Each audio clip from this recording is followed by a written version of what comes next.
ఇర్మియా గ్రంథము 29వ అధ్యాయము 11వ వచనంలో ఈ విధంగా రాయబడి ఉన్నది. నేను మిమ్మల్ని గూర్చి ఉద్దేశించిన సంగతులను నేను ఎరుగుదును. రాబో కాలమందు మీకు నిరీక్షణ కలుగునట్లుగా అవి సమాధానకరమైన ఉద్దేశంలే కానీ హానికరమైనవి కావు. ఇదే యెహోవా వాక్కు. ఇప్పుడు మన దైవజనులు రెవరెండ్ డీజీ స్వరూప్ బాబు గారు వాక్య వర్తమానాన్ని అందిస్తారు.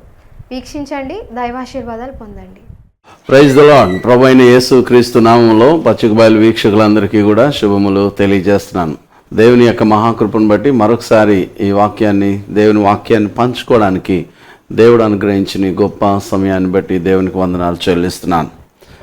దేవుని బిడ్డలారా, గడిచిన వారాన్ని దేవుని యొక్క వాక్యాన్ని విన్నాము. అగ్ని అయినటువంటి దేవుడు, నిజంగా దేవుని బిడ్డలారా, అగ్ని అయిన దేవుడు సువార్తను ప్రకటించే వారిలో కానీ సువార్తను గ్రహిస్తున్నటువంటి వారిలో వారిని మండించాలి అని అంటే గనుక ఖచ్చితంగా సాధారణమైన అగ్ని చేయలేనటువంటి కార్యాలు దేవుని అగ్ని మాత్రమే చేయగలుగుతుంది.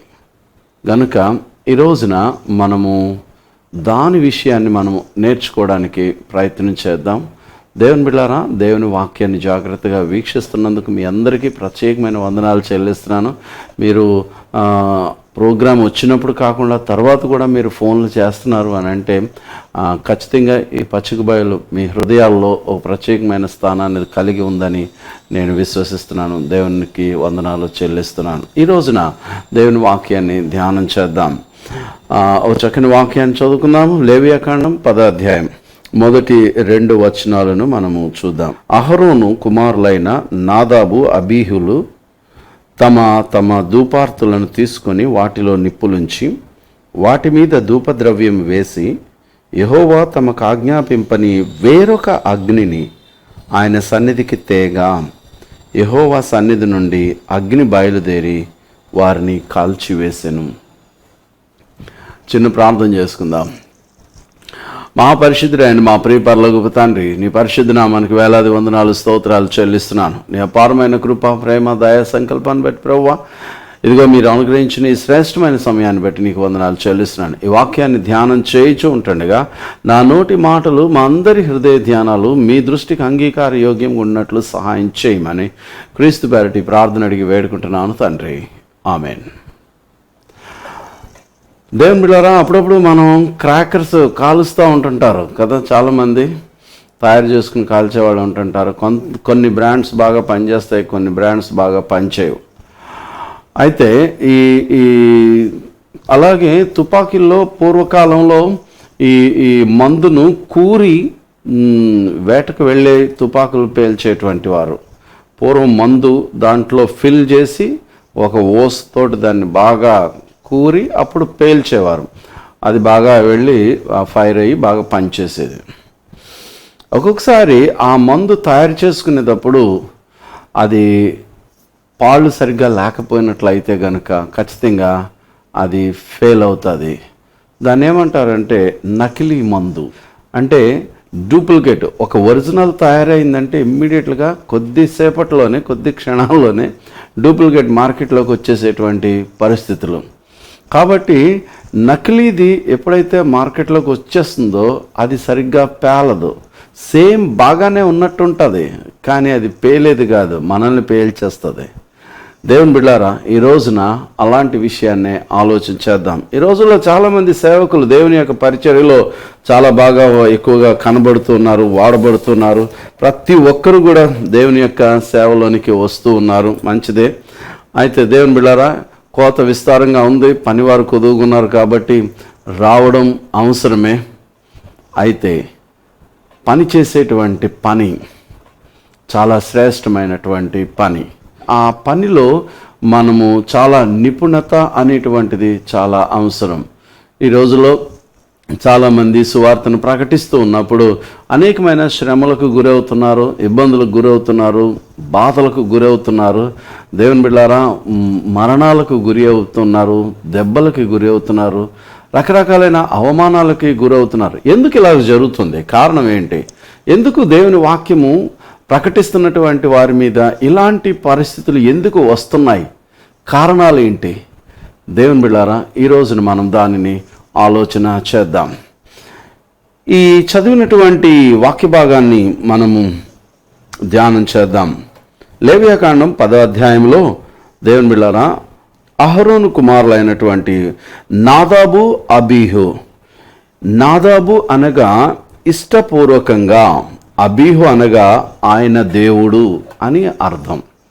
ఇలాంటి అర్థం కలిగినటువంటి అహరోను కుమారులైనటువంటి వారు దేవుని యొక్క బలిపీఠం మీద నిప్పును వేయవలసినటువంటి సమయం. అది ఏ నిప్పును వేయాలి అని అంటే, ధూపార్తుల్లోనికి వాటిలో నిప్పులు వేసి ధూప ద్రవ్యములు వేసి యెహోవా తమకు ఆజ్ఞాపించినట్లుగా అగ్నిని వేయాలి. అయితే ఇక్కడ వీళ్ళిద్దరూ చేసిన పని ఏంటి అని అంటే, ఆ అగ్నికి బదులు వేరొక అగ్ని వేసినారు. పర్వాలేదులే, ఏదైతేనా అగ్నే కదా అన్న ఉద్దేశంతో అక్కడ వాళ్ళిద్దరూ నాదాబు, అబీహులు వారు వేరొక అగ్నిని దేవుని సన్నిధిలో వేయడం, ధూపం వేయడం అనేటువంటిది కనబడుతుంది. దేవుని బిడ్డలారా, దేవుని అగ్ని వేరు, వేరొక అగ్ని వేరు. దైవ పరిశుద్ధాత్మ సంబంధమైన దేవుని సన్నిధిలో నుండి వచ్చేటువంటి దేవుని అగ్నికి ఉన్న శక్తి వేరొక అగ్నికి ఉండదు. దేవుని అగ్నికి ఉన్నటువంటి పరిశుద్ధత, పవిత్రత, ఆ కార్యసిద్ధిని కలిగించేటువంటి శక్తి దేవుని అగ్నికి మాత్రమే ఉంది, కానీ వేరొక అగ్నికి లేదు.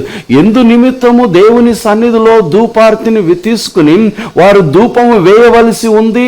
ఆ పని, ఆ ఉద్దేశము సఫలం అవ్వాలి అని అంటే గనక అక్కడ వాడవలసినటువంటి అగ్ని దేవుని అగ్నినే వాడాలి తప్ప డూప్లికేట్ వాడడానికి వీల్లేదు, నకిలీది వాడడానికి వీల్లేదు.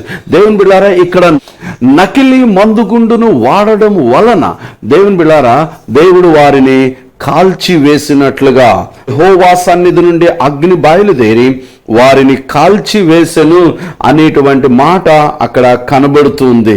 దేవుని బిడ్డలారా గమనించండి, పవిత్రమైనటువంటి దాని పనికి దేవుని బిడ్డలారా అపవిత్రమైనటువంటి అగ్నిని అక్కడ వాడడం అనేటువంటిది జరగడం వలననే వారి యొక్క మరణాన్ని వారు కొని తెచ్చుకున్నారు. దేవుని దాసులైనటువంటి వారు, దేవుని సేవకులైనటువంటి వారు ఇక్కడ పరిశుద్ధాత్మ చేత నింపబడిన, అగ్ని చేత నింపబడవలసినటువంటి వారి జీవితాల్లో ఈ దినాల్లో దేవుని బిడ్డలారా మనకు ఇలాంటి అపవిత్రమైనటువంటి అగ్ని అందించబడుతూ ఉంది. నిజమైనటువంటి సువార్త లేదు ఈ రోజుల్లో. విపరీతమైనటువంటి సిద్ధాంతాలు, విపరీతమైనటువంటి ఆలోచనలు, మనుష్య సంబంధమైనటువంటి ఆలోచనలు, తత్వ సంబంధమైనటువంటి జ్ఞానాన్ని ప్రదర్శించడం, ఎగ్జిబిట్ చేయడం వలన రకరకాలైనటువంటి విధానాల్లో దేవుని మహిమ కాదు అక్కడ కనబడవలసింది. దేవుని బిడ్డలారా, వారి మహిమను, వారి గొప్పతనాన్ని, వారి యొక్క లోగో, వారి యొక్క టైటిల్, దేవుని బిడ్డలారా అది వెల్లడవ్వడానికే వారు చేస్తున్నటువంటి ఆలోచనలు ఈ మధ్యకాలంలో చాలా మంది చేస్తా ఉన్నారు. దేవుని సంఘమా, దేవుని బిడ్డలారా జాగ్రత్తగా గమనించండి. వారు ఎప్పుడు నేను అనుకుంటా ఉంటుంటాను, మాకు కాదు యెహోవా, మాకు కాదు, నీ కృపా సత్యాలను బట్టి మీ నామానికే మహిమ కలుగును గాక అనేటువంటి కీర్తన వారు చదవలేదేమో. 115 మొదటి చరణం. దేవుని సంగమా ఇక్కడ జాగ్రత్తగా ఆలోచించండి. ఇలాంటి సిద్ధాంతపరమైనటువంటి లేకపోతే వారి యొక్క ఉద్దేశానుసారమైనటువంటి విధానాల్లో వారు ఆ యొక్క వాక్యాన్ని, సువార్తను అందించడం వలన పరలోక సంబంధమైనటువంటి మహిమ వేడి, పరలోక సంబంధమైనటువంటి వేడి తాకిడి దేవుని బిడ్డలారా ఈ లోకములో ఉన్నటువంటి దానిని కాల్చలేకపోతుంది. పరలోక సంబంధమైనటువంటి వేడి లేదు గనుకనే ఇక్కడ ఇది లేకుండా పోయింది. అందుకని దానివల్ల ఏమవుతుందంటే వివాదాలు అనేటువంటివి వస్తున్నాయి. వివాదాలు, అనుమానాలు, సమస్యలు ఇవన్నీ తలెత్తడానికి కారణం ఏంటి అని అంటే, దేవుని బిడ్డలారా మనలో ఉండేటువంటి అగ్ని సరైనదైతే గనుక ఖచ్చితంగా అవకాశం ఇవ్వకుండానే మండించేస్తుంది. వివాదానికి వీలు లేకుండా ఉంటుంటుంది. దేవుని బిడ్డలారా, ఆ అగ్ని ఎలాంటి అగ్ని అని అంటే, గతంలో మనం ఒకసారి మనం ఆలోచన చేసినాం. గడిచిన వారం మనము యేసుక్రీస్తు ప్రభువు గురించి యోహాను చెప్తా ఉన్నప్పుడు ఏమని పరిచయం చేసినాడు? ఆయన పరిచయం చేసేటప్పుడు ఏమని అన్నాడు అని అంటే, నేనైతే నీళ్ళల్లో బాప్తిసం ఇస్తున్నాను, నా వెనక వచ్చేవాడు నాకన్నా శక్తిమంతుడు, ఆయన పరిశుద్ధాత్మతోనూ అగ్నిలోనూ బాప్తిస్మం ఇచ్చును అని అన్నాడు. దేవుని బిడ్డలారా, అంటే దాని అర్థం ఒకసారి మనం కొంచెం ఆలోచన చేసినట్లయితే, బాప్తిస్మం ఇవ్వడానికి యోహాను నీళ్ళల్లో దిగాడు, యేసుక్రీస్తు ప్రభు అగ్నిలో ఉన్నాడు.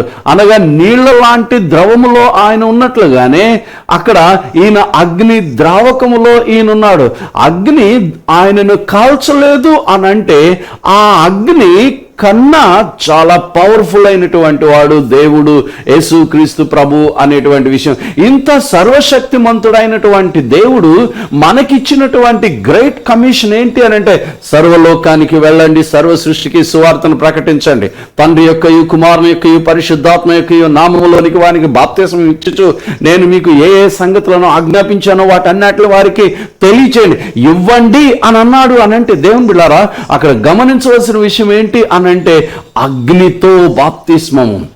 అంటే నువ్వు ఏదో ఒకట్లేద్దరు అగ్ని అని చెప్పేసని వేరొక అగ్నిని, పర్వాలేదులేండి ఏదో 2 ముక్కలు చెప్పేద్దాంలేండి, ఏదో రకంగా సువార్త అందించేద్దాంలేండి, ఏదో రకంగా మనం బైబిల్ని ప్రకటించేద్దాంలేండి అని అనుకోవడం వల్ల దేవుని బిడ్డలారా అనేకమైన సమస్యలు తలెత్తుతూ ఉన్నాయి. ఇలాంటి సమస్యలు ఎదురవుతున్నాయంటే అందుకు కారణం మనలో దేవుని బిడ్డలారా పేరుకు మాత్రము మనము చాలా మనల్ని మనము పలానా అని చెప్పుకుంటున్నాం, కానీ మనలో దేవుని అగ్ని లేకపోతే ఆ ఉండేటువంటి విధానాలు ఎలా ఉంటాయి? ఒకసారి మనం ఒక విషయాన్ని ఆలోచించేద్దాం. మత్తయి సువార్తలో 16వ అధ్యాయంలో మనం చూసినట్లయితే 23వ వచనంలో యేసుక్రీస్తు ప్రభుతోటి పేతురు మాట్లాడిన మాటలు విన్న తర్వాత యేసు ప్రభు పేతురుని అంటున్నాడు, సాతానా నా వెనక్కి పో అని అన్నాడు. అంటే దేవుని బిడ్డలారా జాగ్రత్తగా గమనించండి, సాతానా నా వెనక్కి పో అని అన్నాడు అని అంటే, నీవు అక్కడ అన్నటువంటి మాటలు చదువుతాను, జాగ్రత్త వినండి. సాతానా నా వెనుకకు పొమ్ము, నీవు నాకు అభ్యంతర కారణమై ఉన్నావు, నీవు మనుషుల సంగతులనే తలంచుచున్నావు గాని దేవుని సంగతులను తలంపక ఉన్నావు. అయితే ఇక్కడ గమనించినట్లయితే పేతురు యొక్క డైమెన్షన్ లో మనం చూసినట్లయితే ఇక్కడ తలంపులు 2 రకాలైన తలంపులు కనబడుతున్నాయి. అది 2 ఎలాగున్నాయంటే, ఒకటి వ్యతిరేక దిశలో ఉంది. అది ఎలాగానంటే, ఇందులో దేవుని తలంపులు కలవు, మానవ తలంపులు కూడా అందులో ఇమిడి ఉన్నాయి. దేవుని తలంపులు ఉన్నాయి, మానవుని తలంపులు కూడా అందులో ఇమిడి ఉన్నాయి. యెషయా గ్రంథం 55వ అధ్యాయంలో 8-9 వచనాల్లో చూసినట్లయితే, నా తలంపులు వంటివి కాదు మీ తలంపులు అని అంటున్నాడు. అంటే దేవుని బిడ్డలారా, సైతానుడు ఎంతసేపు ఎలాగ ఆలోచిస్తున్నాడు అని అంటే, మనుష్యుడు లాగా ఆలోచిస్తున్నాడు. ఇంకో రకంగా చెప్పుకోవాలంటే, మనుష్యుడు కూడా సైతాను లాగా ఆలోచిస్తున్నాడే తప్ప నా తలంపులు వంటివి కాదు మీ తలంపులు అని అంటున్నాడు. నా ప్రియమైన దేవుని బిడ్డలారా జాగ్రత్తగా ఆలోచించేయండి. సువార్తను ప్రకటించవలసిన అవసరత ఉంది, కానీ దానిని ప్రకటించడానికి కావలసినటువంటి అగ్ని, ఆ వేడి మనలో ఉండాలి అని అంటే, ఏదో వేడిని నింపేసుకుని వెళ్ళిపోవడం కాదు, ఏదో ఒక నిప్పులు మనం తీసుకుని వెళ్ళి మనము ధూప వేదిక మీద ఉంచడం కాదు. దేవుని బిడ్డలారా, మనము ఇంపైనటువంటి సువాసన కలిగిన ధూప వేదికగా అనేక ఆత్మలను దేవుని కొరకు సంపాదించాలి, దేవుని కొరకు ఆత్మలను రక్షించాలి అని అంటే ఉండవలసినటువంటి శక్తి దేవుని పరిశుద్ధాత్మ అగ్నితో కూడిన ఆ యొక్క వేడి మనలో ఉండాలి. దేవుని బిడ్డలారా ఆలోచన చేయండి. ఇక్కడ ఉన్నటువంటి విషయాలను జాగ్రత్తగా ఆలోచన చేస్తే, ఇక్కడ ఆయన తలంపులు అక్కడ ఉన్న దేవుడు చెప్పిన విధంగా ఆయన తలంపులు ఉన్నతమైనవి, లోతైనటువంటివిగా కనబడుతున్నాయి. అయితే సాతానుని యొక్క తలంపులు ఎలాగున్నాయి అని అంటే, మానవుడిలాగా పైన ఆలోచించేటువంటి తలంపులే ఇక్కడ కనబడుతున్నాయి. అంటే అతను దేవుని యొక్క తలంపులను, దేవుని యొక్క ఆలోచన విధానాలను గ్రహించలేని స్థితిలో ఉన్నవాడు గనుకనే అతనిని ఏమని సంబోధించాడు? సాతానా, దయ్యమా, వెనక్కి వెళ్ళు అని అన్నాడు. అంటే దయ్యము లేదా సైతానుడు ఎప్పుడు కూడా దేవుని వాక్యాన్ని గ్రహించగలిగే జ్ఞానము వానికి లేదు అనేటువంటి విషయాన్ని మనం అర్థం చేసుకోవచ్చు. ఎందుకు లేదు? దేవుని బిడ్డలారా గమనించండి, దేవుడు సైతాను యొక్క లేక సర్పము యొక్క మెదడును చితక కొట్టడం విషయంలో అది జరగలేదు అనుకోండి, దాని మెదడు చాలా స్పీడ్గా పనిచేసి ఉండేది. కానీ చితక కొట్టడం వల్ల దాని మెదడుకు దెబ్బ తగిలింది కదా. బండి నుంచి పడిపోయేటప్పుడు హెల్మెట్లు ఎందుకు ధరించమంటున్నారు? హెల్మెట్ లేకుండా ప్రయాణం చేయొద్దు అని ఎందుకు అంటున్నారు? కారణం ఏంటంటే ఏ అవయవం పోయినా పర్వాలేదు, కానీ ఈ బుర్ర పగిలిపోయింది అని అంటే గనుక మనిషి బ్రతికిన వేస్ట్. దాన్ని బ్రతికించడానికి ప్రయత్నం చేసిన వాని యొక్క యాక్టివిటీస్ కానీ వానిలో పనిచేసేటువంటి కాళ్ళు చేతులు పనిచేసే విధానం, చూసే విధానం, ఆలోచన విధానం ఒక్కొక్కసారి ఎందుకండి మన యొక్క మెదడులో బ్రెయిన్ అటాక్ వచ్చింది అనుకోండి, బాడీ ప్యారలైజ్ అయిపోతుంది కదా. అలాగే పక్షవాతం వచ్చేసి ఎలాగునైతే పనిచేయడం మానేస్తుందో మెదడుకి దెబ్బ తగలడం వల్ల కాలుతో దేవుడు ఎప్పుడైతే సర్పము యొక్క తలను చితకగొట్టాడో వెంటనే సైతాన్ మెదడు పాడైపోయింది. దాని మెదడుకు దెబ్బ తగలడం వల్ల అది ఆలోచించే విధానం తేడాగా ఉంటుంది. దాని ఉద్దేశాలు వేరుగా ఉన్నాయి, దాని తలంపులు వేరుగా ఉన్నాయి, దాని ప్రణాళికలు వేరుగా ఉన్నాయి, దాని యొక్క కార్య విధానం అంతా కూడా వేరుగా ఉండి, అందుకనే అంటున్నాడు, నా తలంపులు వంటివి కాదు మీ తలంపులు. బైబిల్ సెలవిస్తుంది. నా ప్రియమైన దేవుని బిడ్డలారా జాగ్రత్తగా ఆలోచించేయండి. అంటే సైతానుడు మానవుడు సైతానుడు ఎప్పుడు కూడా మానవుడు ఆలోచించినట్లుగానే ఆలోచిస్తాడు. మానవుడు కూడా సైతానుడు ఆలోచించినట్లుగానే ఆలోచిస్తూ ఉంటుంటాడు. దేవుని బిడ్డలారా జాగ్రత్తగా గమనించాలని మనవి చేస్తున్నాను. మనుష్య సంబంధమైనటువంటి ఆలోచన ఆధారంగా సాతానుతో పోరాడడానికి మనము తలంచామనుకోండి, సైతానా నువ్వు పో ఇక్కడి నుంచి, నీ సంగతి నేను చేస్తాను అని అన్నావు అనుకోండి, ఆ సీన్ ఎలాగుంటుంది అని అంటే, ఒకసారి యేసు ప్రభు దగ్గరికి ఒక వ్యక్తిని తీసుకుని వచ్చినప్పుడు ఆయన పేతురు యాకోబు యోహాను వెంట పెట్టుకునే రూపాంతర పర్వతం మీద, అయ్యా నీ శిష్యుల వల్ల ఏమీ కాలేకపోయింది, వారు ఈ బిడ్డలో ఉన్నటువంటి దయ్యాన్ని వదలగొట్టలేకపోయారు, నీ వల్లన్నా ఏమన్నా అవుతారా? ఎంత తల తీసేసినట్టు అయిపోలేదు, నీ శిష్యుల వల్ల కాలేదు, నీ వల్ల అన్నా ఏమన్నా అవుతాదా అని అనేశాడు అని అంటే, ఈ రోజున ఇంకా అంటున్నారు అని అంటే అందుకు కారణం ఏంటి? దేవుని బిడ్డలారా ఆలోచన చేయండి. ఇక్కడ ఎలాగుంటుంది అని అంటే, మనుష్య సంబంధమైనటువంటి రీతిలో దేవుని బిడ్డలారా సైతానుడు మానవులతో ఆడుతున్న చదరంగం. ఈ చదరంగములో ఎవరిని ఎక్కడ ఎలా వాడి వాళ్ళని దెబ్బ కొట్టాలో చెప్పాలో చెప్తున్నాడు. కారణము దేవుని బిడ్డలారా మనము మనుష్య సంబంధమైన ఆలోచనతోనే ఉంటున్నాం. మనలో ప్రార్థన చేసుకోవడానికి టైం లేదు, ప్రార్థనా శక్తికి టైం లేదు, ప్రార్థన కన్నా మిగతా వాటికి ఎక్కువ ప్రాధాన్యత. మన ఫండింగ్ ఎలా రైజ్ చేసుకోవాలి, మన యొక్క అడ్మినిస్ట్రేషన్ ఎలాగైనా కొనసాగించబడాలి, మనము దేవుని ఆత్మల రక్షిస్తామన్న పేరట మనము చేస్తున్నటువంటి పని దేవుని యొక్క ప్రణాళికను భంగపరచడానికి సైతానుడు మానవ జీవితాలకు చెక్ పెడుతున్నాడు. కారణం ఏంటో తెలుసా? మన ఆలోచన తీరు అంత కరెక్ట్గా లేకపోవడం వల్ల. దేవుని బిడ్డలారా, సేవకులారా, మీరు దేవుని అగ్ని చేత నింపబడాలి. మనము దేవుని యొక్క పరిచర్య చేసేటప్పుడు ఇక్కడ ఉన్నటువంటి వీళ్ళిద్దరూ నాదాబు అబీహులు, వారిద్దరు కూడా దేవుని పరిశుద్ధ మోషే నియమించాడు, ఈ అగ్నే ఇక్కడ దహన బలిపీఠం మీద ఉండాలి అనేటువంటిది. కానీ ఆ అగ్నికి బదులు వేరొక అగ్ని తీసుకుని వచ్చి దేవుని నామానికి అవమానం కలిగించారు, బలిపీఠాన్ని అపవిత్రపరిచినారు, చివరికి వారు చచ్చిపోయారు. ఈ రోజున సువార్త అలా చచ్చిపోవడానికి వీల్లేదు. సువార్తను దేవుని బిడ్డలారా మనము రగిలించే వారిగా ఉండాలి. దేవుని బిడ్డలారా సువార్త అనేటువంటిది దేవుని బిడ్డలారా అది ఎవరు కూడా మనకి ఇచ్చింది కాదు, ఇదిగో ఇది తీసుకుని వెళ్ళి నువ్వు చెయ్యి అని అనడానికి. దేవుని ఆత్మచేత నడిపించబడేది. దేవుని బిడ్డలారా అందుకనే పేతురు వాళ్ళ మిగతా వాళ్ళని అందరినీ కూడా అన్నారు, వీరు విద్య లేని పామరులు కదా, వీరు ఇంత అద్భుతమైన పరిచర్య ఎలా చేయగలుగుతున్నారు, ఇంత అద్భుతమైనటువంటి లాంగ్వేజెస్ని ఎలా మాట్లాడగలుగుతున్నారు వీళ్ళు? కానీ వారు అలాగున మాట్లాడడం వల్ల పేతురు సందేశానికి 3,000 మంది అతని వలలో పడ్డారు. వల విసిరిన చోటల్లా కూడా అతడు ఎక్కడ వల విసిరినాడో అక్కడ 3,000 చేపలు అతనికి విస్తారమైన చేపలు పడ్డాయి, గొప్ప చేపలు పడ్డాయి. ఆ చేపలన్నీ కూడా దేవుని నామానికి మహిమకరమైనటువంటి రీతిలోనే ఆ వలలో పడ్డాయి. దేవుని బిడ్డలారా, ఇక్కడ గమనించండి. అంటే అతడు ఈ మేడగదిలో కూర్చుని ఒక ప్రొఫెసర్ ద్వారా అవి బోధించుకుని నేర్చుకున్నటువంటివి కాదు, లేకపోతే ఇంకొక రీతిగా వచ్చినటువంటివి కాదు, సిద్ధాంతపరమైనటువంటి వాటి ద్వారా అతడు నేర్చుకున్నటువంటివి కాదు. పరిశుద్ధాత్మ శక్తి అగ్నిలాగా వారి మీద వ్రాలగా వారు ఆత్మతో నింపబడిన, దైవ వాక్కుతో నింపబడిన సువార్తను ప్రకటించగలిగే శక్తిమంతులయ్యారు. దేవునికి స్తోత్రం.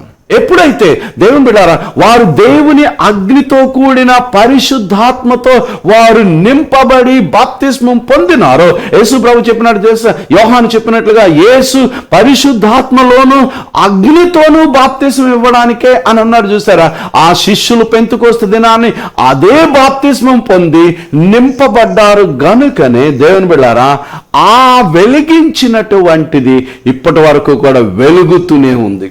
అది ఎలాగుంది అని అంటే చిన్న చిన్న అగ్నిని కాల్చేదిగా ఉంది. అయితే చాలా మంది ఈ టార్చ్ని ఆర్పడానికి, ఈ అగ్నిని ఆర్పడానికి ప్రయత్నం చేస్తున్నారు. దేవుని అగ్ని శక్తిహీనమైనదిగా చేయడానికి ఎంతమంది ప్రయత్నాలు చేసినా అది శక్తిహీనమయ్యేది కాదు. దేవుని బిడ్డారా, ఫరో ఇశ్రాయేలీయులను శక్తిహీనులను చేయాలనుకున్నాడు. కానీ ఫరోకి ఏం పేరుందో తెలుసా? గాడ్ ఆఫ్ డీజనరేటర్ అంటారు. కానీ వారిని బలహీనపరచాలనుకున్నారు. దేవుడు వారిని ఏం చేస్తున్నాడు? దేవునికి ఉన్న పేరు గాడ్ ఆఫ్ జనరేటర్, ఉత్పత్తిని అభివృద్ధిని కలిగించేటువంటి, బలపరిచేటువంటి సర్వశక్తిమంతుడైన దేవుడు. దేవుని బిడ్డలారా, ఈ అగ్నితోటి, పరిశుద్ధాత్మ అగ్ని చేత ఏ సేవకుడు, ఏ సంఘము నింపబడుతూ ఉంటాదో దేవుని బిడ్డలారా, ఆ వాసనకి అనేక మంది అక్కడికి వస్తారు. నేను లైట్ వేస్తున్నాను, పురుగుల్లారా మీరు రావడానికి రెడీ అవ్వండి, మీ త్వరగా మీ పనులు ముగించుకుని అని అనడానికి ఇది అనౌన్స్మెంట్ కాదు. లైట్ వేయగానే ఆ వెలుగు యొక్క దానికి పురుగులు ఆటోమేటిక్గా అక్కడికి వచ్చేస్తాయి. దేవుని బిడ్డలారా ఆలోచన చేయండి. వేమనంటాడు, తేనె తెరల జాడ తేనెటీగలు ఎరుగు, పరమయోగి జాడ భక్తుడు ఎరుగు. తేనె తెరల జాడ తేనెటీగలకే తెలుసు. దేవుని బిడ్డలారా, ఒక్క ఈగ కుట్టినప్పుడు వెంటనే ఇంకా చాలా ఈగలు వచ్చి కుట్టేస్తాయి ఆ ఒక వ్యక్తిని. అలా కుట్టకుండా ఉండాలి అని అంటే గనక ఒక టిప్ చెప్తాను. ఆ కుట్టిన చోట దాన్ని మూసేయాలి. అంటే ఎందుకు మూసేయాలి అని అంటే, కుట్టిన చోట అది ఒక ద్రవాన్ని విడుదల చేస్తుంది. దానివల్ల ఏమవుతుందంటే అది పోతుంది. ఆ స్మెల్కి మిగతా ఈగలన్నీ వచ్చి కుట్టేస్తాయి. నీలో పరిశుద్ధాత్మ స్మెల్ వచ్చినప్పుడు ప్రజలు రక్షించబడ్డానికి, అయ్యలారా రక్షణ పొందడానికి నేనేం చెయ్యాలి, మేమేం చెయ్యాలి అనుకుంటూ వస్తున్నప్పుడు యేసు క్రీస్తు ప్రభు అయిన యేసునందు విశ్వాసం ఉంచండి, నమ్మి బాప్తిస్మం పొందండి అని నువ్వు నిలబడి బాప్తిస్మం ఇస్తుంటే ప్రపంచం కదిలొస్తాను. ఆనాడు యేసుతో చెప్పడం కాదు, ఈనాటికి కూడా చెప్పుకుంటా ఉన్నటువంటి మాట ఏంటంటే, లోకం ఆయన వెంబడిపోతుంది, మన అన్ని నాశనం అయిపోయేలాగున్నాయి, మనం మూసు కూర్చోవడమే అవుతుందేమో అనుకుని ఆపడానికి ట్రై చేస్తున్నారు. దేవుని బిడ్డలారా, ఆపగలిగేది కొద్ది రోజులే. కానీ 3వ దినాన్ని పునరుత్థానపు ప్రభావం వల్ల వాళ్ళందరూ పటాపంచలైపోతారు. సంఘాలు నింపబడాలి, సేవకులు నింపబడాలి, వినేవారు నింపబడాలి, వారు రక్షించబడాలి. ఈ అద్భుతమైన కార్యానికి పరిశుద్ధాత్మ దేవుడు మనందరికీ, సేవకులైన మనందరికీ దేవుడు తోడయుండి కాపాడునుగాక. దేవుని బిడ్డలారా, ప్రతి ఒక్కరు కూడా వెలిగించబడదాం, మార్చుకుందాం, మనసు మార్చుకుందాం. మనం చేయవలసింది ధర్నాల కన్నా, దేవుని బిడ్డలారా, పేతురు చెరసాలలో ఉన్నాడు అని అంటే వారి ఇంట్లో కూర్చుని ప్రార్థన చేస్తుంటే దేవుడు చేయవలసిన కార్యాన్ని దేవుడు చేశాడు. దేవదూతను పంపించేశాడు, చెరసాలను బద్దలు కొట్టేశారు, 1-2 కావలను దాటుకుంటూ లోనకు పోయి అవన్నిటిని పటాపంచలు చేసి పేతురుని తీసుకుని వచ్చేసింది. సువార్తను ఆపగలిగే దమ్ము సత్తా ఎవరికీ లేదు. ప్రకటించడానికి, దేవుని యొక్క ఆత్మను పొందుకోవడానికి మనం ప్రయత్నం చేద్దాం. రోషము కలిగిన సేవకుడిగా మనం ముందుకు సాగిపోదాం. పరిశుద్ధాత్మ దేవుడు మనందరికీ తోడైండి కాపాడును గాక. చిన్న ప్రార్థన చేసుకుందాం. మీరందరూ తలలో వంచి కళ్ళు మూసుకోండి. పరిశుద్ధాత్మ దేవ, మీకు వందనాలు చెల్లిస్తున్నాను. మీరు ఇచ్చిన ఈ వాక్యాన్ని బట్టి మీకు వేలాది వందనాలు చెల్లిస్తున్నాను. దీవించండి, ఆశీర్వదించండి, కాపాడండి, రక్షించండి, మేలు చేసి మహిమ పొందండి. మీ సన్నిధి కాంతి, మీ ముఖ కాంతిని ప్రకాశింపచేయండి. మీ దీవెన ఆశీర్వాదాలు ఉంచండి, బలపరచండి, స్థిరపరచండి. విన్న వాక్యం ప్రతి ఒక్కరి హృదయంలోనూ పని చేయనట్లుగా చేయండి. సేవకులందరిలోనూ నీ పరిశుద్ధాత్మ అగ్ని చేత నింపండి. వారు ప్రకటిస్తూ ఉన్నప్పుడు అద్భుతమైన సందేశం ప్రకటించబడేలాగా నాయన, ఎవరికి సువార్తను ప్రకటిస్తూ ఉంటుండగా దేవాన్ని కార్యాలు వెల్లడగునట్లుగా భూలోకాన్ని తల్లక్రిందులు చేయువారు ఈ భారతదేశంలో ఉన్నారు, ఈ భూమి మీద ఉన్నారు అని చెప్పుకునేలాగున నాయన, ఎంతమంది సేవకులైతే ఉన్నారో, ఎన్ని సంఘాలైతే ఉన్నాయో, ఈ సంఘాలలో నీ అగ్నిని రగిలిస్తున్నందుకు నీకు వందనాలు చెల్లిస్తున్నాను. సేవకుడు అయినటువంటి ప్రతి ఒక్కరిని కూడా ఈ లోక మర్యాదలను, లోక సంప్రదాయాలను, ఈ పద్ధతులను, వీటిని కాక నాయన నీ వాక్యాన్ని విని విశ్వసించేలాగున, ప్రకటించేలాగున శక్తిమంతులైనటువంటి వారిగా చేస్తున్నావని నమ్మి విశ్వాసంతో ప్రార్థన చేస్తూ ఈ కార్యక్రమాలకు సహకరించిన, ప్రోత్సహించిన, స్పాన్సర్ చేసిన కుటుంబాన్ని, బిడ్డలను మీరు దీవించి ఆశీర్వదించి మీ నామానికి మాయం తెచ్చుకోమని క్రీస్తు పేరటి ప్రార్థన అడిగి వేడుకుంటున్నాను తండ్రి. ఆమేన్. తండ్రి, కుమార, పరిశుద్ధాత్మ దేవుని దీవెన సదా మనందరికీ తోడైండి కాపాడును గాక. ఆమేన్. God bless you. వచ్చేవారం మరలా కలుసుకుందాం. అంతవరకు దేవుడు మనందరికీ తోడైండి కాపాడును గాక. ఈ కార్యక్రమానికి సహకరించాలని మీరు అనుకుంటున్నట్లయితే మాతో మాట్లాడండి. కార్యక్రమాలను, ఈ సువార్తను ప్రకటించడానికి మీ వంతు కూడా సహకారాన్ని అందించండి. దేవుడు మనల్ని అందరినీ దీవించును గాక. God bless you.